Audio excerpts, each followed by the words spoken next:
ଚାଲନ୍ତୁ ଆଜି ଆମେ ଦେଖିବା ଗ୍ୟାସ୍ ଷ୍ଟାଇଲରେ ପୋଇ ଶାଗ ଘାଣ୍ଟ କେମିତି ବନେଇବା। ପ୍ରଥମେ ଆମେ ଆଳୁ, ବାଇଗଣ, କଖାରୁ କାଟିଦେବା। ତା ସହିତ ଆମେ କିଛି ଶାଗ ବି ନେଇଯିବା। ତା ପାଇଁ ମସଲା ପାଇଁ ଅଦା, ରସୁଣ, ପିଆଜକୁ ଲଙ୍କାକୁ ଆମେ ଚମ୍ପିଂ କରିଦେବା। ତାପରେ କଢ଼େଇଟେ ବସେଇକି ଅଳ୍ପ ତେଲ ଦେଇଦେବା। ତାପରେ ଫୁଟଣ ପକେଇଦେବା।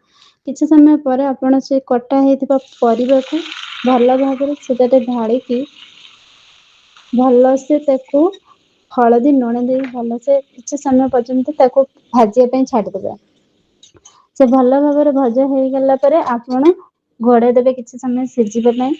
ସେ ଭଲସେ ସିଝି ହେଇଗଲା ପରେ ଆପଣ ବାଟି ରଖିଥିବା ମସଲାକୁ ସେଥିରେ ପକେଇଦେବେ। ପକେଇଲା ପରେ କିଛି ଲାଲ ମିର୍ଚି ଆଡ୍ କରିପାରିବେ। ତାପରେ କିଛି ସମୟ ଘୋଡେଇକି ଛାଡିଦେବେ ମସଲାଟି ହବା ପାଇଁ।